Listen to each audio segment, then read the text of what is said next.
కళాశాలలకు గత 4 ఏళ్లుగా పెండింగ్ లో ఉన్న ఫీజు రీయింబర్స్మెంట్ బకాయిలను వెంటనే చెల్లించాలని డిమాండ్ చేస్తూ పెద్దపల్లి జిల్లాలో పలు కళాశాలలు బంద్ పాటిస్తున్నాయి. రాష్ట్ర కళాశాల కమిటీ ఆదేశాల మేరకు నిర్ణయం తీసుకున్నట్లు ప్రైవేట్ డిగ్రీ కళాశాల అసోసియేషన్ రాష్ట్ర ఉపాధ్యక్షులు శ్రీనివాస్ తెలిపారు. సమాచార లోపంతో కళాశాలకు వచ్చిన విద్యార్థులను సైతం యాజమాన్యాలు తిరిగి ఇంటికి పంపించాయి.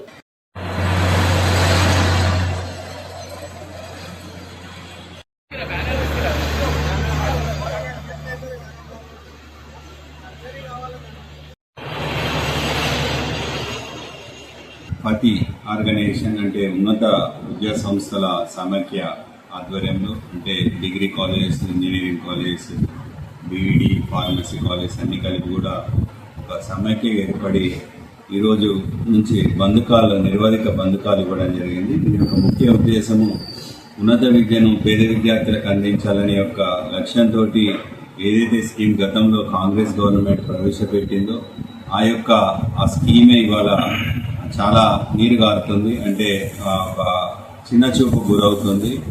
దాదాపుగా గవర్నమెంట్ వచ్చినప్పటి నుంచి కూడా ఎప్పుడు కూడా సరిగా బకాయిలు ఇవ్వక వాయిదాలు వేస్తూ వాళ్ళు అసెంబ్లీలో ఎన్నోసార్లు కూడా మాకు హామీలు ఇవ్వడం జరిగింది. వాళ్ళు ఇచ్చిన హామీలను కూడా నెరవేర్చలేదు. గతంలో స్వయాన సీఎం గారే రేవంత్ రెడ్డి గారు 200 కోట్లు ఇస్తాను, రిలీజ్ చేస్తాను, ఈ సమస్యలను పరిష్కారం చూపిస్తానని చెప్పేసి గవర్నమెంట్ వచ్చినప్పుడు ప్రకటించడం జరిగింది. అది కూడా పాటించట్లేదు.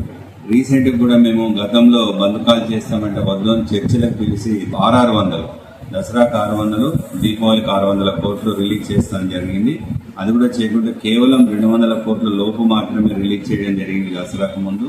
కాబట్టి వారు ఏదైతే హామీలు ఇస్తున్నారో అదే వాళ్ళు నెరవేర్చలేక మాకు ఇబ్బందులకు గురి చేస్తున్నారు. కాబట్టి మేము ఇటు మెయింటెనెన్స్ పరంగా బిల్డింగ్ రెంట్స్ కావచ్చు, స్టాఫ్ శాలరీస్ కావచ్చు, ఇతర మెయింటెనెన్స్ కూడా అదే రన్నింగ్లో ప్రాబ్లం అవుతుంది. ఎందుకంటే విద్యార్థుల నుంచి ఎలాంటి డబ్బులు వసూలు చేయొద్దని చెప్పేసి గవర్నమెంట్ నుంచి మాకు సర్క్యులర్స్ వస్తున్నాయి.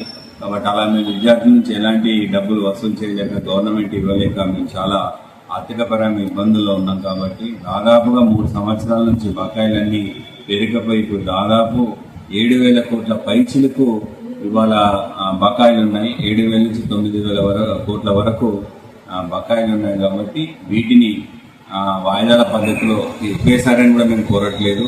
ఎందుకంటే గవర్నమెంట్ ఉన్న ఆర్థిక సమస్యను నేను కూడా పరిగణలో తీసుకొని వాయిదాల చేసి ఇప్పుడు అట్లీస్ట్ ఒక 900 కోట్లన్న రిలీజ్ చేయమని చెప్పేసి మేము ఉన్నత విద్యా సంస్థల సమైక్య పతి ఆధ్వర్యంలో ఇవాళ మేము ఈ యొక్క నిర్వాధిక బంద్ను స్టార్ట్ చేయడం జరిగింది. కాబట్టి ఈ యొక్క సమస్యను ఈ యొక్క సమస్య అనేది మేము ప్రభుత్వం మీద మేము ఏదో పోరాటం చేయడం కాదు, మా సమస్యను ప్రభుత్వం దృష్టికి తీసుకెళ్లడం కోసమే ఈ యొక్క బంద్ను చేశామని, ఈ యొక్క పేద విద్యార్థుల కోసం ఈ కాంగ్రెస్ గవర్నమెంట్ ఏదైతే ప్రవేశపెట్టిందో దాన్ని చక్కగా గ్రీన్ ఛానల్లో ఇచ్చేసి ఇంప్లిమెంట్ చేసి మన తెలంగాణలో మంచి ఉన్నత విద్యకు అందరికీ చక్కగా అందే విధంగా ఉన్నత విద్యను అభివృద్ధి చెందే దిశగా ప్రభుత్వం కూడా మాతో సహకరించాలని యొక్క సందర్భంగా విన్నవిస్తాం.